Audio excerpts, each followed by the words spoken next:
Department గురించి మాట్లాడుకుందామండి.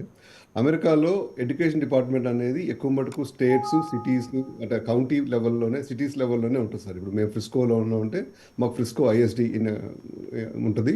Frisco ISD కిందే అన్ని స్కూల్స్ నడుస్తాయి. అంటే ఆ ఫ్రిస్కో ఐఎస్‌డి కిందే ఇక్కడ ఎన్ని మిడిల్ స్కూల్ ఉండాలి, ఎన్ని ఎలిమెంటరీ స్కూల్ ఉండాలి, ఎన్ని హై స్కూల్ ఉండాలి, హై స్కూల్ ఏ లెవెల్‌లో ఉంటే బాగుంటుంది, ఎంతమంది పిల్లలు ఉంటే బాగుంటుంది, ఇవన్నీ స్టేటు, సిటీ సంబంధించిన విషయాలే.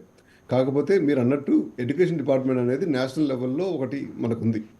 ఎడ్యుకేషన్ డిపార్ట్మెంట్ చేసేది ఏంటంటే ఇప్పుడు స్కూల్ నుంచి కాలేజ్కి వెళ్ళే పిల్లలకు కానీ, లేకపోతే కాలేజ్ నుంచి పీజీ కోర్సులు అలా చేసే పిల్లలకు కానీ ఏమేమి అంటే ఫాఫ్సా వల్ల అంటే వీళ్ళకి ఫైనాన్షియల్గా ఏమైనా అసిస్టెన్స్ ఇవ్వాలా, ఫైనాన్షియల్గా అసిస్టెన్స్ ఇస్తే వీళ్ళు పెరుగుతారా, రాష్ట్రానికి దేశానికి పనికొస్తారా అనేది అది చూస్తుంది.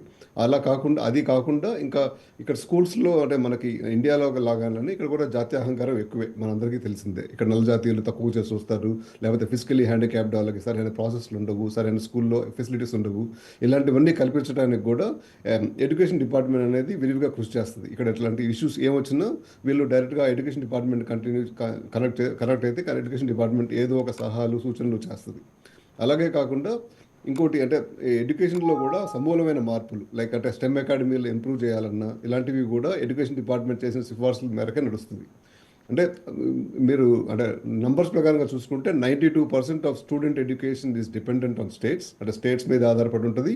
8% మాత్రం సెంట్రల్ గవర్నమెంట్ అంటే ఫెడరల్ గవర్నమెంట్ కింద ఆధారపడి ఉంటుంది. అంటే ఈడీ అంటారు మన దగ్గర, ఈడీకి తేడా ఎడ్యుకేషన్ డిపార్ట్మెంట్.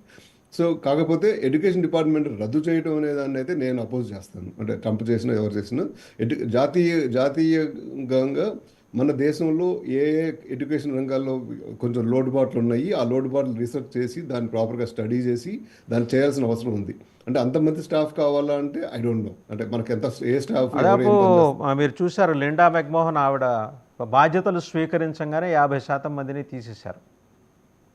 అదేనండి, అంటే అంటే అదే తీస్తున్నారు, ఉద్యోగాలు తీస్తామనే తీస్తున్నారు.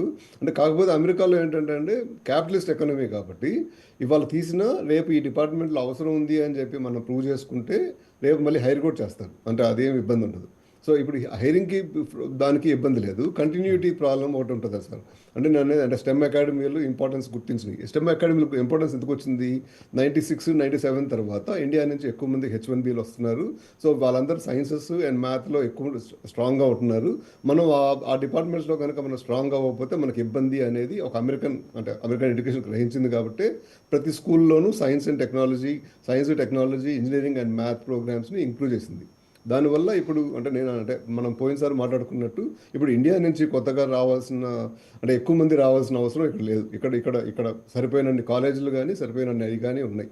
కాకపోతే ఏంటంటే ఇక్కడ పిల్లలు కూడా ఆ ఎడ్యుకేషన్ మీద ఎక్కువ మక్కువ చూపిస్తున్నారా లేదా అనే దాంట్లో ఇబ్బంది ఈ స్టెమ్ అకాడమీల వల్ల.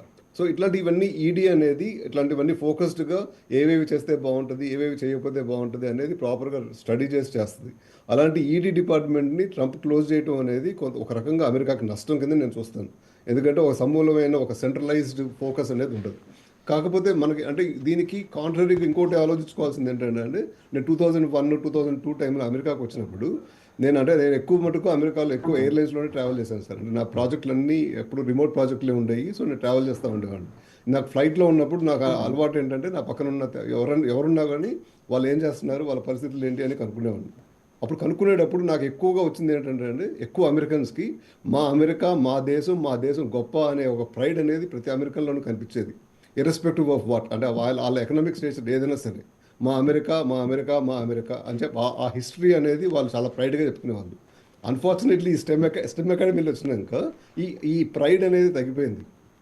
ఇప్పుడు ఇప్పుడు ఇప్పుడు మన ఇండియన్స్ లాగా నా పిల్లోడు అమెరికాలో ఇక్కడ గూగుల్లో పనిచేస్తున్నాడు ఇంత సంపాదిస్తున్నాడు, ఈ అమెజాన్లో పనిచేస్తున్నాడు ఇంత సంపాదిస్తున్నాడు అని ఈ డబ్బులు లెక్కలు పెరిగినాయి, ఆ ప్రైడ్ అనేది తగ్గింది.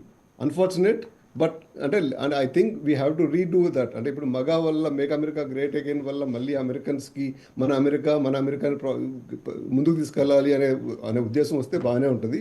కాకపోతే ఎడ్యుకేషన్ డిపార్ట్మెంట్ మాత్రం టచ్ చేయాల్సింది కాదు. టచ్ చేసినా కూడా స్పెసిఫిక్గా ఏ ఏ డిపార్ట్మెంట్లో ఎవరు ఏం చేస్తున్నారు, ఏ ఏ డిపార్ట్మెంట్ని మార్చుకోవచ్చు, ఏ డిపార్ట్మెంట్ మనకు పనికొస్తుంది అని స్టడీ చేసుకుంటే బాగుండేది.